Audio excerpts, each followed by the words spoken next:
Ma'asyiral muslimin wal muslimat, jemaah salat subuh Masjid Jami' Nurul Huda yang semoga dirahmati oleh Allah Subhanahu wa taala. Tema yang kita angkat pada kesempatan hari ini tentang tinggalkan yang meragukanmu. Kalau kita membahas tema ini, maka ada dua buah hadis yang terdapat di dalam kitab Al-Arba'in An-Nawawiyah. Kitab Al-Arba'in An-Nawawiyah, kitab yang ditulis atau buku atau terdapat di dalamnya ada 42 buah hadis yang dikumpulkan oleh Imam Ibnu Salah lalu disempurnakan oleh Al-Imam Nawawi rahimahullah. Dan di dalam hadis-hadis tersebut terdapat banyak sekali faidah-faidah yang bisa kita petik. Karena di dalam kitab Arba'in Nawawi banyak sekali pelajaran-pelajaran yang bisa kita ambil dari akidahnya, dari pembahasan fikih, pembahasan muamalah, pembahasan adab dan lain-lain. Nah, pembahasan yang akan kita bahas mengenai tinggalkan yang meragukanmu atau tentang pembahasan syubhat, ada dua buah hadis yang kita tidak bisa lepas darinya tentang masalah ini. Jadi ada di sini akan saya sebutkan dua buah hadis tersebut, yang mana kedua hadis tersebut akan kita jadikan pembahasan utama pada pembahasan kali ini. Hadis yang pertama yang akan kita sebutkan, hadis yang semakna dengan judul kajian yang kita sampaikan atau kita pelajari pada pagi hari ini, yaitu hadis Arba'in nomor 11. Hadis yang diriwayatkan oleh Imam At-Tirmizi dan Imam An-Nasai. Imam At-Tirmizi mengatakan hadis ini hadis hasan sahih. Hadis ini berasal dari atau diriwayatkan dari jalan sahabat Al-Hasan an Abi Muhammad Al-Hasan bin Ali bin Abi Thalib sibti Rasulullah sallallahu alaihi wasallam wa raihanatihi radhiyallahu anhuma. Qal hafidhtu min Rasulillah sallallahu alaihi wasallam da' ma yaribuka ila ma la yaribuka. Dari Abu Muhammad Al-Hasan bin Ali bin Abi Thalib sibti Rasulullah, cucunya Rasulullah sallallahu alaihi wasallam.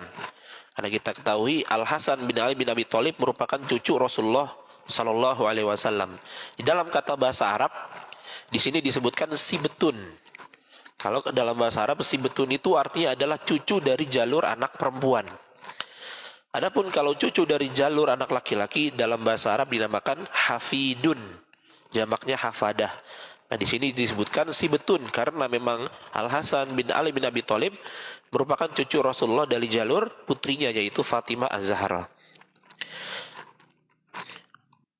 Al-Hasan bin Ali bin Abi Thalib merupakan cucu Rasulullah sallallahu alaihi wasallam wa raihanatihi, dan merupakan kesayangannya Rasulullah sallallahu alaihi wasallam. Memang telah sahih di dalam hadis-hadis yang banyak disebutkan Rasulullah sallallahu alaihi wasallam pernah beberapa kali ketika sedang menyampaikan sebuah ceramah, sebuah khutbah, lalu beliau ketika melihat Hasan dan Al-Husain masuk dalam masjid, beliau langsung menghentikan ceramahnya dan menghampiri kedua cucunya tersebut. Dan beliau mengatakan mereka berdua merupakan kesayanganku. Ya. Di sini Al-Hasan bin Ali bin Abi Thalib mengatakan, hafiztu min Rasulillah sallallahu alaihi wasallam. Aku menghafal sebuah hadis dari Rasulullah sallallahu alaihi wasallam. Da' ma yaribuka ila ma la yaribuka. Tinggalkanlah apa-apa yang meragukan bagimu kepada apa-apa yang tidak meragukan bagimu. Ya. Dan di sini sebelum kita masuk pada pembahasan hadis, Syekh Utsaimin rahimahullah di dalam kitab Syarah Arba'in Nawawiyah sekilas menjelaskan tentang Al-Hasan bin Ali bin Abi Thalib, yang mana Al-Hasan bin Ali bin Abi Thalib sebagaimana yang disebutkan di dalam hadis-hadis Nabi Muhammad sallallahu alaihi wasallam, beliau kelak nanti di hari kiamat atau di surga, beliau ya mendapatkan gelar sebagai pemimpin pemuda ahli surga. Rasulullah sallallahu alaihi wasallam bersabda dalam hadis sahih, Al-Hasan wal Husain syababu ahlil jannah, sayyidu syababi ahlil jannah. Al-Hasan dan Al-Husain merupakan pemimpin pemuda ahli surga. Ini kata Rasulullah sallallahu alaihi wasallam. Dan Al-Hasan bin Ali bin Abi Thalib lahir pada tahun 3 Hijriyah. Dan dalam hadis Rasulullah sallallahu alaihi wasallam, dalam hadis yang lain, Al-Hasan ini memiliki julukan, ya, julukannya adalah Sayyid. Ini berdasarkan hadis Rasulullah sallallahu alaihi wasallam. Beliau memiliki julukan Sayyid yang artinya pemimpin. Karena Rasulullah SAW pernah mengatakan kepada para sahabat saat Al Hasan masih kecil, Inna hadza bni sayyid. Sesungguhnya anak ini akan menjadi pemimpin. Kelak anak ini akan menjadi sayyid, akan menjadi pemimpin. Kenapa? Karena Rasulullah SAW menamakan ini, kelak nanti di suatu saat nanti, ya maksudnya di kemudian hari kata Rasulullah, dia akan mendamaikan dua kubu kaum muslimin yang sedang bertarung. Memang terjadi di zaman Ali bin Abi Thalib peperangan besar antara kaum muslimin, perang saudara, yaitu perang antara barisan Ali melawan barisan Muawiyah. Ketika Ali bin Abi Thalib wafat, 4.000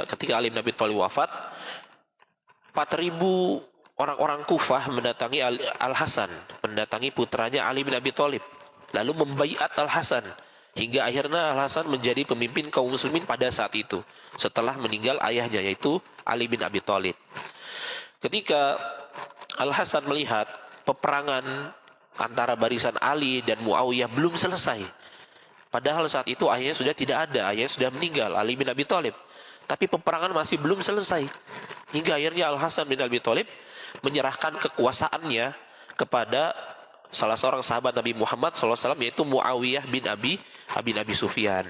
Ya, dia menyerahkan jabatannya pada tahun 41 Hijriah. Makanya kalau dalam sejarah Islam 41 Hijriah itu dinamakan oleh para ulama namanya Amul Jamaah, tahun jamaah. Maksudnya tahun yang mana saat itu peperangan antara barisan Ali dan Muawiyah berhenti.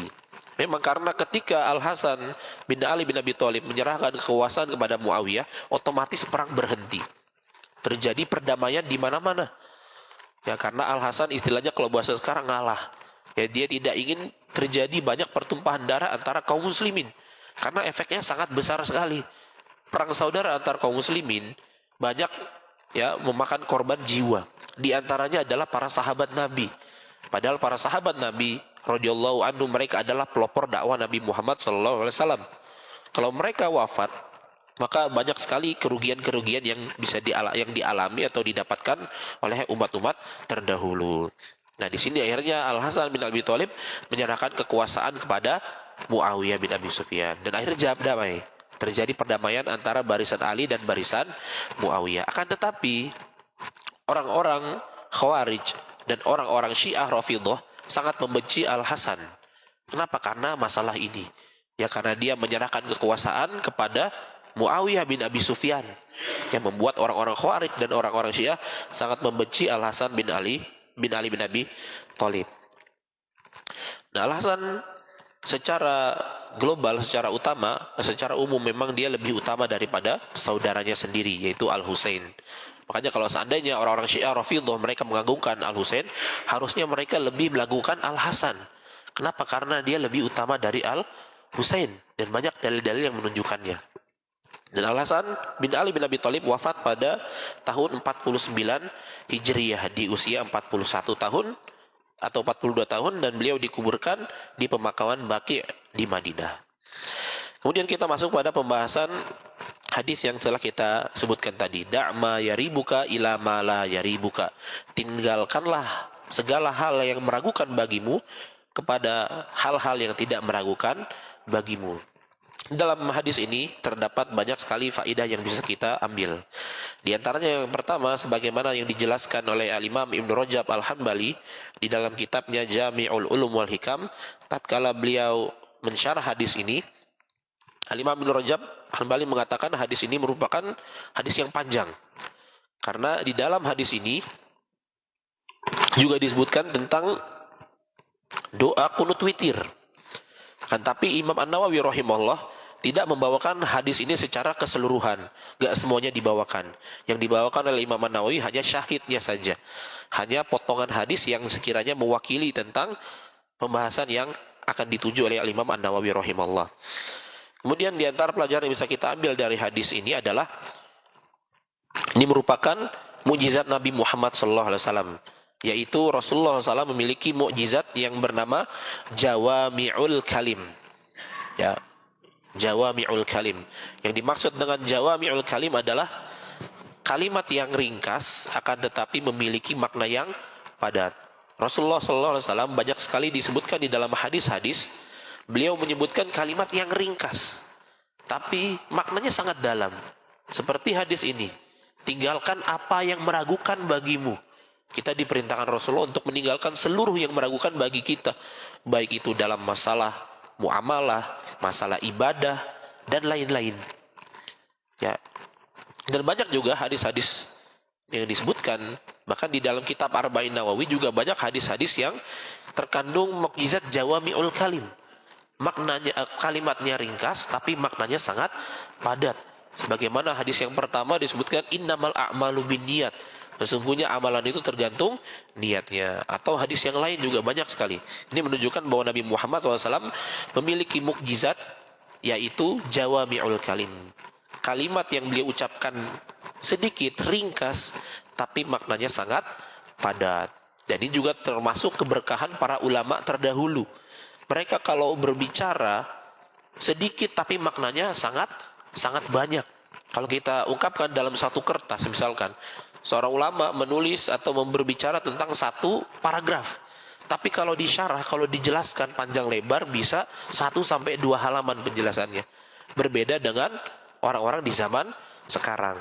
Ya, mereka mengucapkan misalkan perkataan yang panjang, ucapannya panjang, 1 halaman, tapi intinya cuma 1-2 paragraf. Nah, itu diantara keberkahan para ulama terdahulu. Diantaranya juga merupakan mukjizat Nabi Muhammad SAW. Beliau mempunyai mukjizat jawami'ul kalim, kalimat yang ringkas tapi memiliki makna yang padat. Sebagaimana kisah yang sudah kita sering dengar tentang Imam Asy-Syafi'i rahimahullah. Tatkala beliau mendengar hadis atau membaca hadis Rasulullah SAW, ya Aba Umair ma fa'ala Nughair. Wahai Abu Umair, apa yang dilakukan oleh An-Nughair, burung kecil itu. Nah, di dalam kitab-kitab dikatakan bahwa Imam Syafi'i rahimahullah menjelaskan atau mensyarah hadis tersebut. Beliau mengatakan, saya mengambil faidah dari hadis pendek tadi sebanyak 1000 faidah lebih. Ya, ini kata Imam Syafi'i rahimahullah. Ini juga menunjukkan bahwa Nabi, di antara tanda mukjizat Nabi Muhammad sallallahu alaihi wasallam, beliau memiliki kalimat yang ringkas tapi maknanya sangat padat. Kemudian pelajaran yang bisa kita ambil dari hadis ini, sebagaimana yang dijelaskan oleh Imam Ibnu Hajar Al-Haythami dan dinukilkan dalam kitab Al-Qawaid wal Fawaid min Arba'in Nawawiyah oleh Syekh Nazim Sultan. Hadis ini merupakan kaidah besar dalam agama Islam. Ya, hadis ini merupakan kaidah besar dalam agama Islam dan dalil sifat wara'.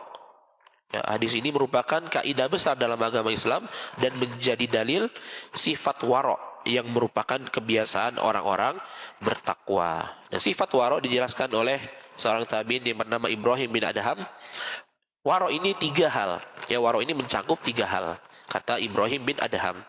Yang pertama, wara' ini meninggalkan setiap perkara yang syubhat. Wara' yang pertama meninggalkan setiap perkara yang syubhat. Yang kedua, meninggalkan hal yang tidak bermanfaat. Yang kedua, meninggalkan hal yang tidak bermanfaat. Dan yang ketiga, meninggalkan perkara mubah yang berlebihan. Yang ketiga, meninggalkan perkara mubah yang berlebihan.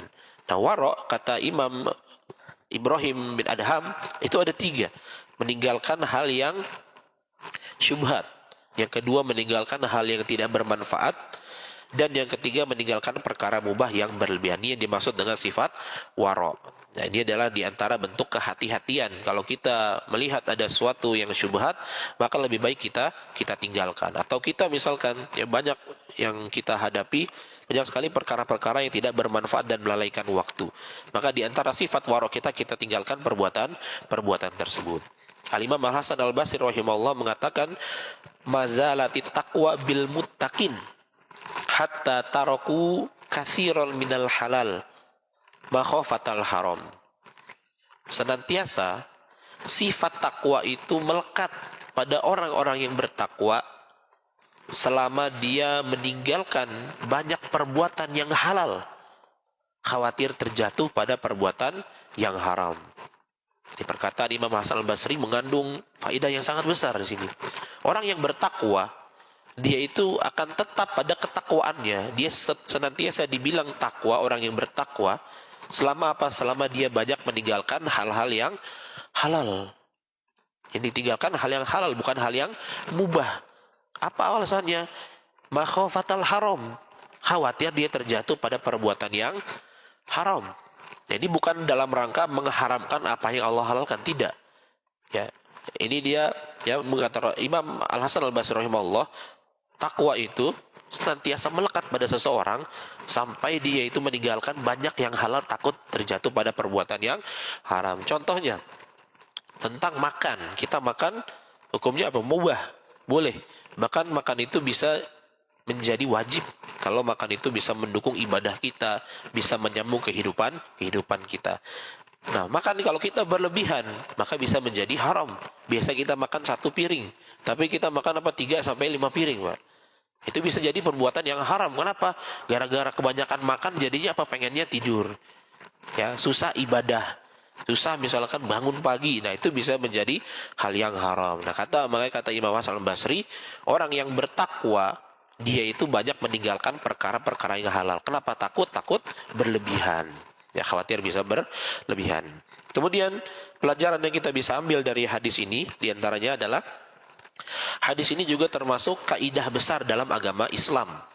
Dan hadis ini termasuk salah satu cabang dari kaidah fikih kubro. Ada di dalam istilah fikih ada kaidah fikih kubro, kaidah fikih yang besar, yaitu al-yakinu la yazulu bisyak. Al-yakinu la yazulu bisyak. Sesuatu yang yakin tidak bisa dihilangkan dengan keraguan. Sesuatu yang yakin tidak bisa dihilangkan dengan keraguan. Contohnya seperti kita sudah berwudu, lalu kita melaksanakan sholat, lalu di tengah-tengah sholat kita ragu.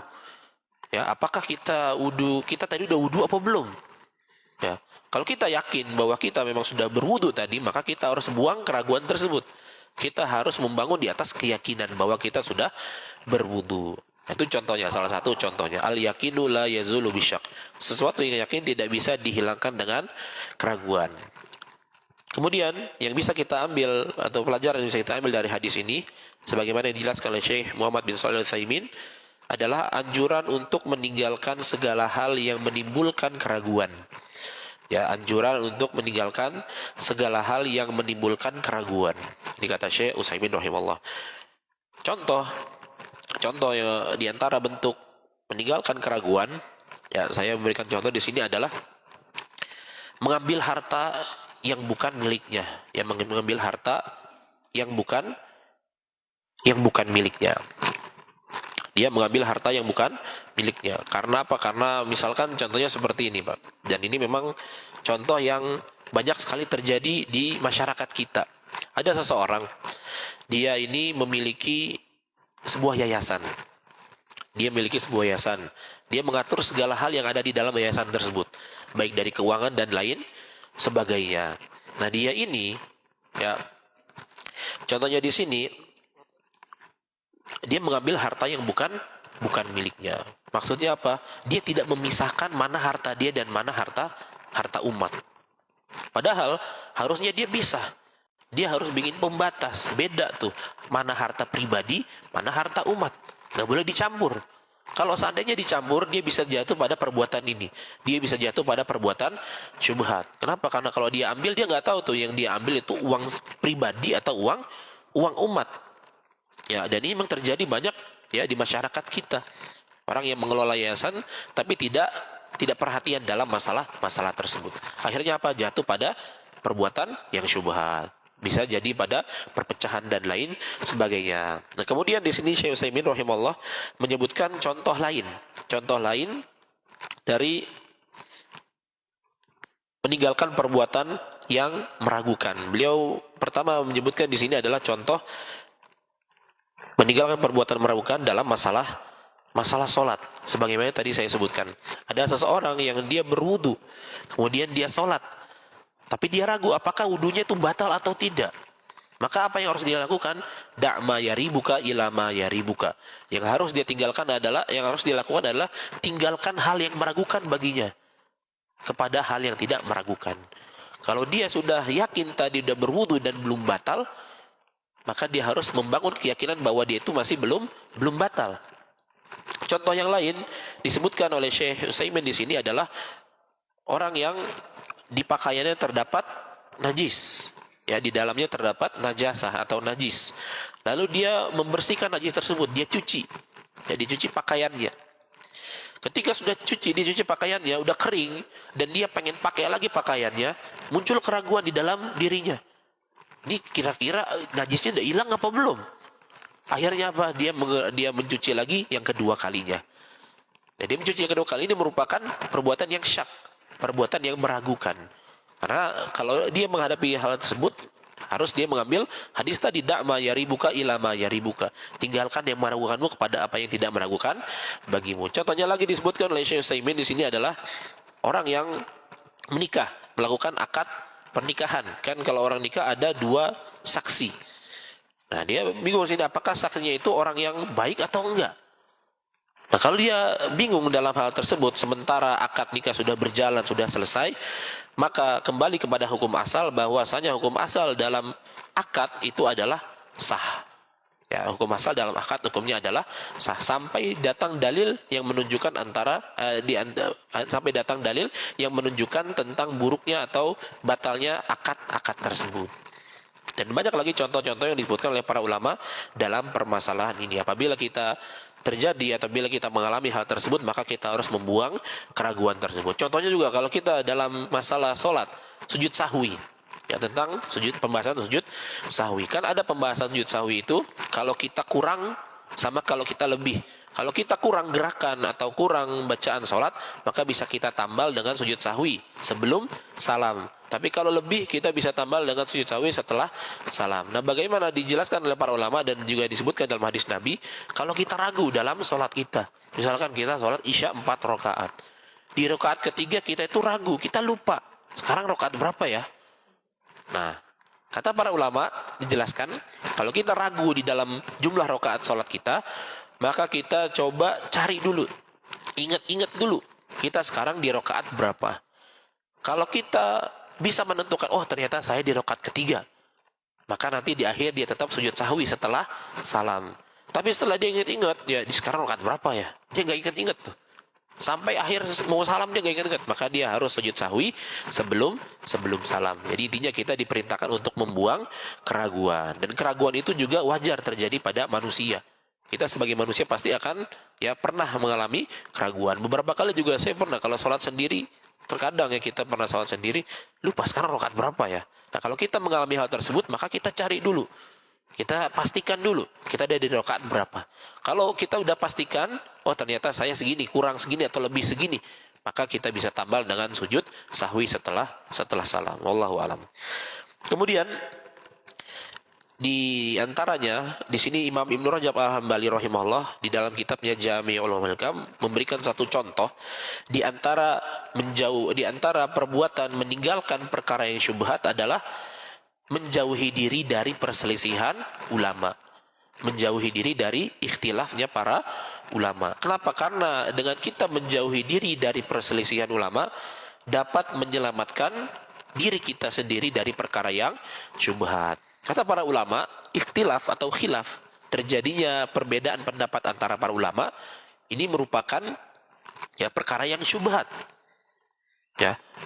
Perbedaan pendapat antara para ulama merupakan perkara yang syubhat. Ini kita bicarakan perbedaan dalam masalah fikih, bukan perbedaan dalam masalah keyakinan atau akidah. Perbedaan pendapat dalam masalah fikih antara para ulama ini merupakan perkara yang syubhat. Dan kita sebagai kaum muslimin dan sebagai penuntut ilmu, kalau kita melihat ada perselisihan para ulama, kita jangan ikut campur. Jangan sok-sokan pengen apa tahu, wah ini sebenarnya begini, ulama yang ini salah, yang benar ulama yang ini. Jangan.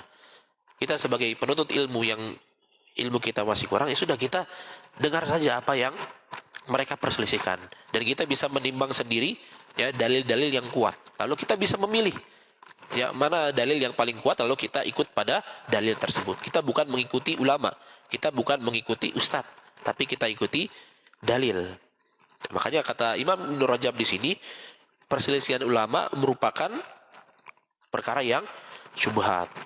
Jangan berani-berani kita ikut dalam permasalahan tersebut. Misalkan ada perbedaan pendapat antara ulama A, ulama B, atau ustadz A, ustadz B dalam suatu permasalahan, maka jangan kita fanatik juga terhadap salah seorang ustadz.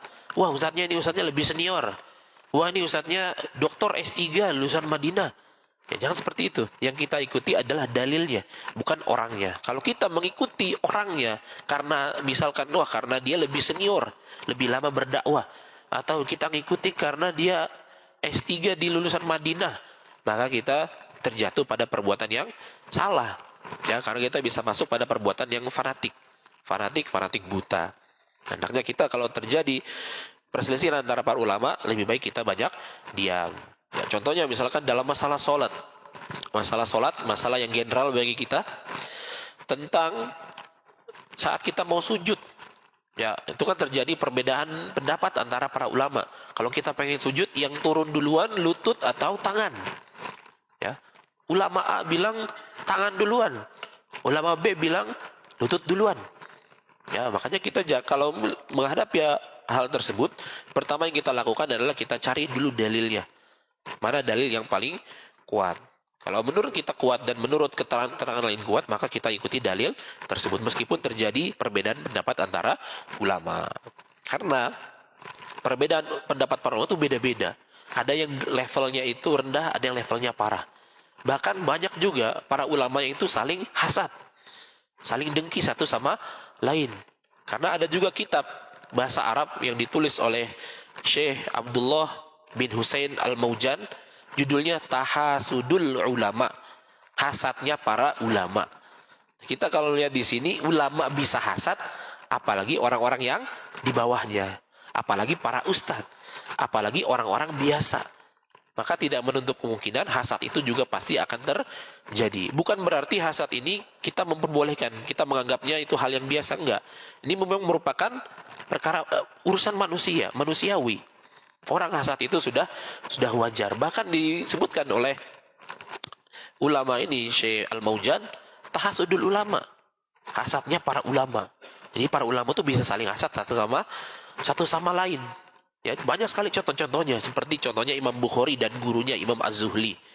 Imam Bukhari, ya, beliau murid, sementara Imam Az-Zuhli gurunya Imam Az-Zuhli, ya.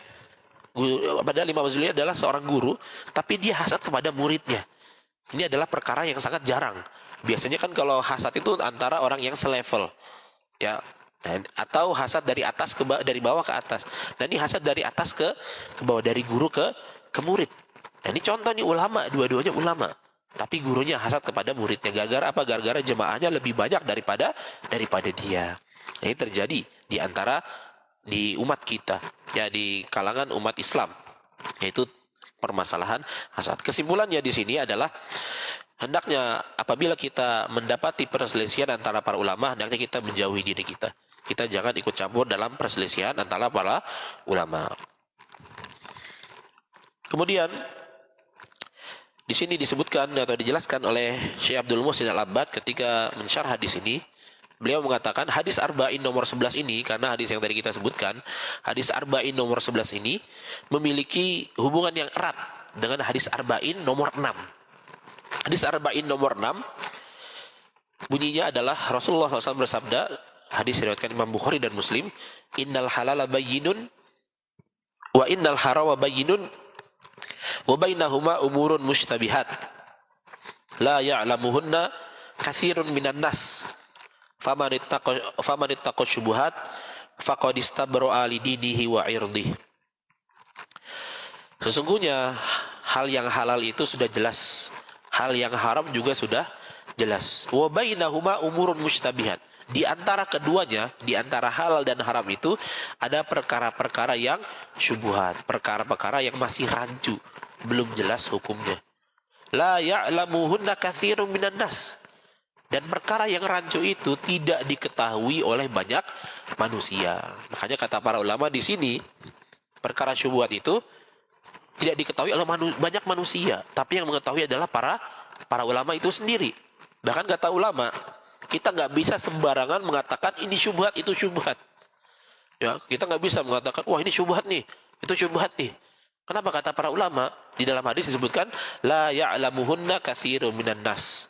Syubhat itu tidak diketahui oleh banyak manusia. Kalau kita pengen bilang ini syubhat itu syubhat, kita harus punya sandaran. Ya, udah dijelaskan oleh ulama ini. Kenapa? Karena kata Rasulullah, syubhat itu nggak diketahui oleh banyak manusia. Kemudian Rasulullah bersabda, "Famanittaqas syubuhat faqad istabra'a li dinihi wa irdih." Barang siapa yang menjaga dirinya dari perbuatan yang syubhat, maka sungguh dia telah menjaga agama dan kehormatannya. Ya. Jadi hadis 11, nomor 11 dan hadis nomor 6 ini memiliki hubungan yang sangat erat. Kenapa? Karena sama-sama menunjukkan perintah untuk meninggalkan perkara yang syubhat. Perintah untuk meninggalkan perkara yang meragukan. Bahkan Imam An-Nawawi rahimahullah ketika mensyarah hadis ini, menjelaskan hadis ini, beliau mengatakan orang yang bertakwa hendaknya dia tidak mengambil harta yang di dalamnya terdapat syubhat. Imam Nawawi rahimahullah mengatakan orang yang bertakwa hendaknya dia tidak mengambil harta yang di dalamnya itu terdapat syubhat. Sebagaimana kita tidak boleh mengambil harta yang haram. Dikata Imam An-Nawawi, ini diantara bentuk sifat waro. Kita diantara bentuk kehati-hatian kita jangan ambil suatu perkara, suatu harta yang di dalamnya terdapat syubhat di dalamnya. Tujuannya apa? Agar menyelamatkan agama dan kehormatan kita. Ya. Dan di sini juga menunjukkan kepada kita untuk menjauhi perkara syubhat. Kenapa? Karena dengan kita menjauhi perkara yang syubhat, perkara yang belum jelas, maka itu bisa menyelamatkan agama dan kehormatan seseorang. Sebagaimana hadis tadi kita sebutkan, "Famanittaqas syubhat faqad istabra'a li dinihi wa irdih." Barang siapa yang menjaga dirinya dari perbuatan yang syubhat, dari perbuatan-perbuatan yang belum jelas hukumnya, maka sungguh dia telah menjaga urusan agama dan kehormatannya. Ya. Wa man waqa'a fi syubhat waqa'a fil haram, kata Rasulullah dalam hadis yang tadi lanjutannya. Barang siapa yang terjatuh pada perbuatan yang syubhat, maka dia terjatuh pada perbuatan yang haram. Ya. Kita berlindung kepada Allah Subhanahu wa taala dari perkara-perkara yang masih syubhat. Kalau memang kita mendapatkan perkara-perkara yang syubhat, yang masih rancu, kita belum jelas ya hukumnya di pandangan kita, maka kita bisa bertanya kepada para ulama. Dan zaman sekarang sudah enak Bapak Ibu semua. Kita bisa ada kan banyak aplikasi-aplikasi bisa bertanya tentang permasalahan-permasalahan agama. Semuanya bisa kita tanyakan. Ya. Kemudian di sini disebutkan oleh Syekh Nazim Muhammad Sultan dalam kitabnya Qawaid wal Fawaid min Arba'in Nawawiyah, atau disebut juga oleh Syekh Utsaimin rahimahullah dalam Syarah Arba'in Nawawi, tentang 4 sebab terjatuhnya seseorang kepada perkara yang syubhat.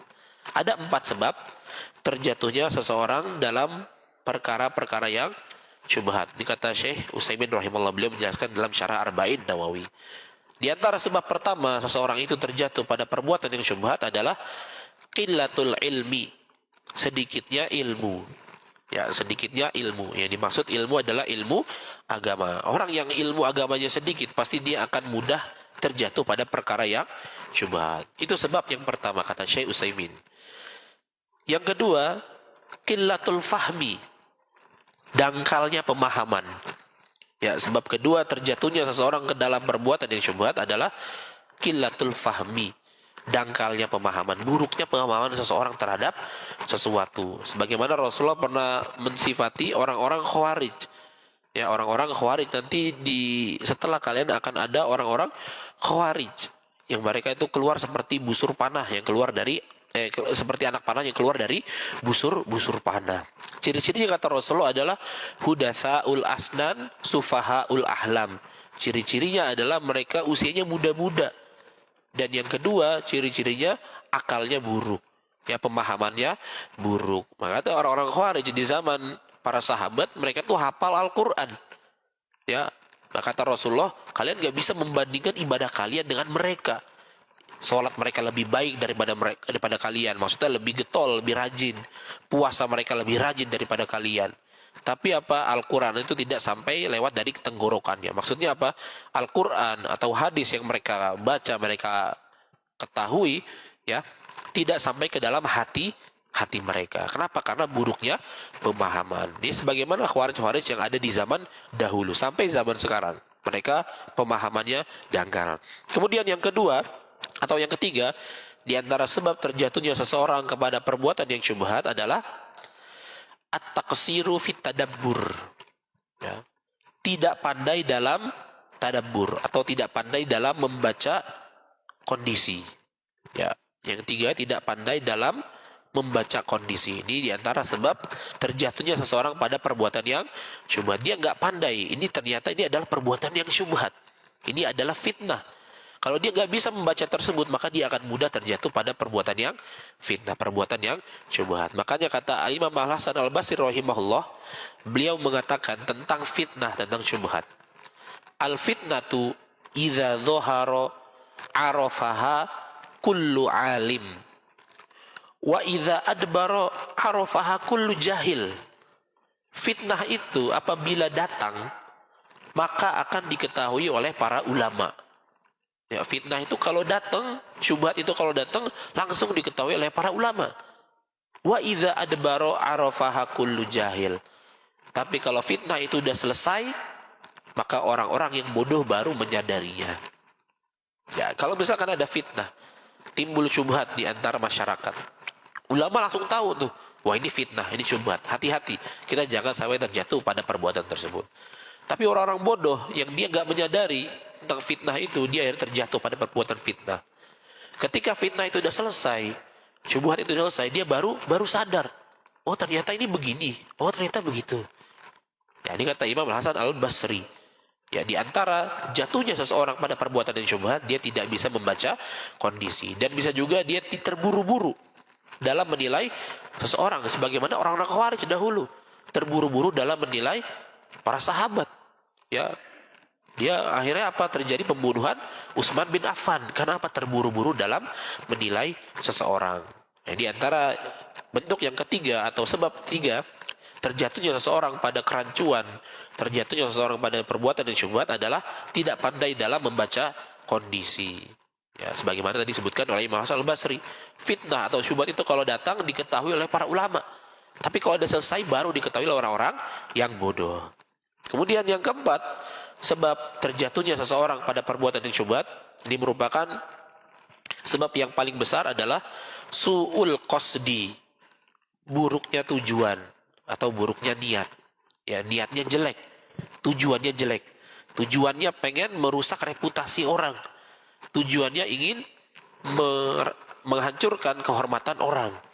Nah, ini diantara 4 sebab terjadinya atau terjatuhnya seseorang pada perbuatan syubhat. Sebagaimana dijelaskan oleh Syekh Utsaimin. Yang pertama, sedikitnya ilmu. Yang kedua, dangkalnya pemahaman. Yang ketiga, tidak pandai membaca kondisi. Dan yang keempat, su'ul qasdi, buruknya pemahaman atau buruknya tujuan. Orang kalau tujuannya udah jelek, ya pasti ya yang selanjutnya dia akan buruk. Ya, tujuannya udah jelek, pasti sesudahnya akan tambah jelek lagi, akan tambah buruk lagi. Orang kalau pengen menjatuhkan orang lain, pasti tujuannya buruk. Ya. Kemudian di sini disebutkan oleh Syekh Nazim Muhammad Sultan rahimahullah, sikap manusia dalam menghadapi syubhat. Ya, sikap manusia dalam menghadapi syubhat. Ada 3 golongan manusia dalam menghadapi syubhat. Yang pertama, orang yang meninggalkan syubhat karena mencari keridhaan Allah. Ya, yang pertama orang yang meninggalkan syubhat karena mencari keridhaan Allah dan menjaga dirinya dari perbuatan dosa. Ini yang pertama, golongan yang paling baik. Dia meninggalkan syubhat, ya tujuannya apa? Mencari keridhaan Allah, ikhlas karena Allah SWT. Dan menjaga dirinya dari perbuatan dosa. Nah, takut dia kalau jatuh pada perbuatan syubhat bisa jatuh pada perbuatan yang haram. Nah, ini golongan ini sebagaimana hadis yang tadi kita sebutkan. Faman ittaqa syubhat faqad istabara li dini wa irdih. Orang yang menjaga dirinya dari perbuatan yang syubhat, maka sungguh dia telah menjaga urusan agama dan kehormatan dirinya. Ini golongan yang pertama. Dia meninggalkan syubhat, menjauhi syubhat, karena yang pertama ikhlas karena Allah SWT. Dan yang kedua menjaga dirinya dari perbuatan dosa. Maka dia akan selamat. Ini golongan yang kedua, ini agak panjang. Golongan yang kedua, orang yang terjatuh pada perkara syubhat. Hal tersebut merupakan syubhat dalam pandangan manusia, tapi tidak syubhat menurut pandangan dia, karena perkara tersebut perkara yang sudah jelas. Jadi dia merasa dia tidak masalah melakukan hal tersebut. Akan tetapi kalau dia tinggalkan perkara tersebut, perkara yang syubhat menurut manusia, maka itu akan menjaga kehormatan dirinya. Ya, contohnya seperti ini disebutkan oleh Syekh tentang Rasulullah SAW saat melakukan i'tikaf di malam akhir-akhir bulan Ramadan. Hadis riwayat Imam Muslim dan Imam Bukhari. Saat itu Rasulullah SAW didatangi oleh istrinya yang bernama Sofiyah binti Huyai. Ya, Rasulullah jadi otomatis lagi di luar masjid ngobrol sama istrinya, itu Sofiyah binti Huyai. Kemudian lewatlah 2 orang Ansor. Melihat Rasulullah langsung jalan cepat-cepat. Lalu Rasulullah SAW mengatakan, ala rislikuma, innaha Sofiyah binti Huyai. Pelan-pelan kalian jalannya, ini Sofiyah kok. Ya, Rasulullah mengatakan seperti itu pada kedua orang Ansor. Lalu orang Ansor tersebut mengatakan, ya Rasulullah, subhanallah ya Rasulullah. Ya, artinya kalau kita artikan, ya mana mungkin kita berprasangka buruk pada engkau ya Rasulullah. Lalu Rasulullah SAW mengatakan, inna syaitan yajri majrad dam. Sesungguhnya setan itu ya berjalan di peredaran darah manusia. Wa inni khasyitu an yakdhifa alaikum syarra. Dan aku khawatir setan itu menimpakan atau membisikkan keburukan pada kalian sehingga kalian berprasangka buruk kepada saya. Ini contohnya seperti ini disebutkan oleh Syekh. Ya, Rasulullah ngobrol sama Sofiyah, yang mana ini kan merupakan mahramnya, istrinya beliau sendiri. Tapi para sahabat banyak yang tidak mengetahui. Kedua orang sahabat datang buru-buru, jalan buru-buru. Ya, mungkin dia tidak ingin melihat Rasulullah SAW, atau bisa jadi memang kata Rasulullah SAW, khawatir setan datang kepada mereka membisikkan prasangka buruk. Ya, bisa saja mereka mengatakan hal-hal buruk pada Rasulullah SAW. Nah, di sini Rasulullah SAW ngobrol sama Sofiyah. Kalau kita kiaskan dengan yang kedua ini, ya, menurut manusia, menurut 2 orang tadi, Rasulullah mengerjakan perkara yang syubhat. Tapi menurut Nabi Muhammad ini nggak syubhat. Kenapa? Karena ini istri saya sendiri kok, masa nggak boleh? Ya, seandainya Rasulullah nggak manggil kedua orang sahabat tersebut, maka tidak mengapa. Kenapa? Karena Rasulullah dalam hal yang benar. Akan tapi Rasulullah SAW ya meninggalkan perkara tersebut. Maksudnya Rasulullah memanggil kedua orang tersebut untuk klarifikasi. Contohnya begini, kita contohkan dengan perbuatan yang real. Misalkan seperti yang tadi, orang yang dia itu memiliki sebuah yayasan. Ya, kita contohkan dengan sesuatu yang terjadi di masyarakat kita ya Pak. Orang yang memiliki sebuah yayasan dan dia tadi mengatur segala apapun yang ada di dalam yayasan tersebut, dari keuangan dan lain sebagainya. Dia pegang keuangan yayasan nih. Tapi di suatu saat ada orang yang berprasangka buruk pada dia. Ngomong seperti ini, wah, Bapak itu pasti punya mobil baru dari duit umat itu. Ya, atau punya rumah baru pasti dari duit umat. Ya, dia mengatakan hal seperti itu. Ini prasangka manusia dan bisa saja terjadi kepada orang-orang yang memegang yayasan. Nah, orang yang memegang yayasan ini terkenal sebagai orang yang amin, orang yang terpercaya. Dia nggak mungkinlah mengambil harta umat karena mungkin dia sudah tahu hukumnya. Dia tahu bahwasanya Allah memiliki al-khabir, al-basir, maha melihat, maha mengetahui, al-alim. Ya, maka dia tidak mungkin untuk mengambil harta yang bukan miliknya. Nah, karena dia takut dirinya terjatuh pada perbuatan tersebut, meskipun dia itu benar, maka dia serahkan urusan keuangan tersebut pada orang lain. Tujuannya apa? Untuk menyelamatkan dirinya. Padahal kalau memang dia masih mengelola uang tersebut, maka tidak masalah. Kenapa? Karena dia memiliki reputasi yang baik dalam masalah pengelolaan keuangan. Tapi ya, dia serahkan urusan keuangan itu kepada orang lain. Tujuannya apa? Biar orang-orang itu gak syubhat kepada saya. Makanya dalil yang tadi saya sebutkan, hadis yang antara Rasulullah dan Sofiyah, kata para ulama, ini merupakan dalil tentang raf'us syubhah. Wajib bagi kita untuk mengangkat syubhat. Misalkan kalau ada orang yang berprasangka buruk pada kita, kita memiliki kewajiban apa? Membela diri selama kita benar. Ya, jangan kita pembenaran. Kalau kita udah salah, ya kita salah. Tapi kalau kita merasa diri kita benar, ya, dan banyak bukti-buktinya, nggak masalah kita menyampaikan kepada manusia, sebagaimana yang dilakukan Rasulullah Shallallahu Alaihi Wasallam. Dan yang kedua, ya, jadi golongan yang pertama tadi dia meninggalkan syubhat atau menjaga dirinya dari syubhat karena takut terjatuh kepadanya. Adapun yang kedua tadi dia terjatuh pada perbuatan syubhat menurut manusia, tapi menurut dia itu nggak syubhat. Ya, sebagaimana Rasulullah SAW tadi. bersama Sofia. Adapun yang ketiga yang paling buruk, orang yang terjatuh pada perkara syubhat. Ya, orang yang terjatuh pada perkara syubhat karena mengikuti hawa nafsu. Tadi jelas ya. Orang yang terjatuh pada perkara syubhat karena mengikuti hawa nafsunya, maka sama saja dia terjatuh pada perkara yang haram. Ya, sebagaimana disebutkan dalam hadis, "Waman waqa'a fi syubhat waqa'a fil haram." Barang siapa yang terjatuh pada perbuatan syubhat, maka dia terjatuh pada perbuatan yang haram. Ini yang ketiga. Kita kalau mencontohkan sama seperti contoh yang kedua, misalkan orang yang mengelola sebuah yayasan, tapi dia jelas-jelas itu, ya, keuangannya diambil sama dia. Dia tidak memisahkan antara harta pribadi sama harta keluarga, harta pribadi sama harta umat. Ya, dia tetap campur, diambil dengan dalil apa, ini orang yayasan saya yang bangun kok, yayasan punya saya kok, gitu. Ya, meskipun orang udah ngingetin dia, tapi dia tetap mengikuti hawa nafsunya, maka dia bisa terjatuh kepada hadis ini. Barang siapa yang terjatuh pada perbuatan syubhat, maka sama saja dia terjatuh pada perbuatan yang haram. Waliyadzubillah. Ini 3 golongan manusia dalam menyikapi syubhat, kata Syekh Nazim Muhammad Sultan di dalam kitabnya Qawaid wal Fawaid min Arba'in Nawawiyah. Terakhir, pelajaran yang bisa kita ambil dari hadis ini adalah ilmu manusia bertingkat-tingkat. Ya, kita bisa ambil dari hadis ini bahwasanya ilmu manusia itu bertingkat-tingkat. Terkadang suatu perkara dalam persepsi manusia ini merupakan perbuatan yang syubhat. Akan tapi menurut pandangan sebagian manusia yang lain, ini bukan termasuk perkara yang syubhat. Ini jadi menunjukkan tentang ilmu manusia yang bertingkat-tingkat. Tidak ada orang yang sempurna dalam masalah ilmu. Bahkan Nabi Musa alaihissalam ketika belajar kepada Nabi Khidir, disebutkan di surat Al-Kahfi, beliau berkali-kali menanyakan tentang apa yang dilakukan Nabi Khidir. Kok melakukan perbuatan-perbuatan yang sekiranya tidak masuk akal, membunuh orang, anak kecil dan lain sebagainya. Ternyata ada hikmah yang terkandung di dalamnya. Ini juga menunjukkan bahwa ilmu manusia itu bertingkat-tingkat dan sering juga terjadi di antara para sahabat.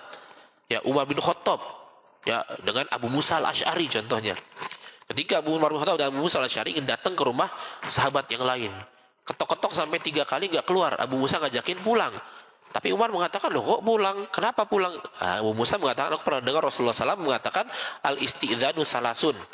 Minta izin itu 3 kali. Kalau diizinkan masuk, kalau nggak diizinkan, pulang. Ini menunjukkan para sahabat itu bertingkat-tingkat. Ada yang tahu, ada yang nggak. Begitu juga dengan kita. Ya, memang kita sebagai para penuntut ilmu, para masyarakat biasa, kita bisa jadi menganggap ini bukan syubhat. Tapi ternyata kata para ulama, jangan, ini adalah perkara yang syubhat. Makanya hendaknya bagi kita, sebagai penuntut ilmu, dan Allah SWT sudah memberikan izin kepada kita, Allah SWT juga memberikan kemudahan kepada kita melalui perantara DKM Masjid Nurul Huda untuk menyediakan ta'lim di sini, maka kita datangi. Kita datangi. Karena itu di antara salah satu perkara atau salah satu hal yang bisa membantu kita untuk mengangkat kebodohan dari diri kita sendiri dan kepada orang lain. Wallahu a'lam bishawab. Mungkin ini yang bisa saya sampaikan. Kesimpulannya di pertemuan pagi hari ini, hendaknya kita meninggalkan seluruh perkara yang meragukan bagi diri kita, baik itu dalam urusan agama maupun dalam urusan dunia. Jangan kita sembarangan dalam melangkah. Kita bisa konsultasi kepada banyak orang. Kita bisa tanyakan tentang permasalahan agama, misalkan kita bisa tanyakan kepada para ulama, kepada para ustadz. Atau misalkan dalam masalah dunia kita tidak mengerti tentang suatu masalah, kita bisa konsultasikan kepada orang yang lebih paham. Jangan sampai kita terjatuh pada perbuatan yang syubhat. Sebagaimana kata Rasulullah SAW, kalau kita terjatuh pada perbuatan syubhat, sama saja kita terjatuh pada perkara yang haram. Semoga Allah SWT senantiasa menjaga kita semua dalam kebaikan, dan semoga Allah SWT memberikan kemudahan bagi kita agar kita senantiasa bisa terus-menerus tetap menuntut ilmu syar'i, sehingga kita bisa membedakan mana yang baik, mana yang buruk, mana yang merupakan perkara yang jelas, mana perkara yang syubhat. Wassallallahu Muhammadin wa ala alihi wasallam wa akhiru da'wana alhamdulillah rabbil alamin.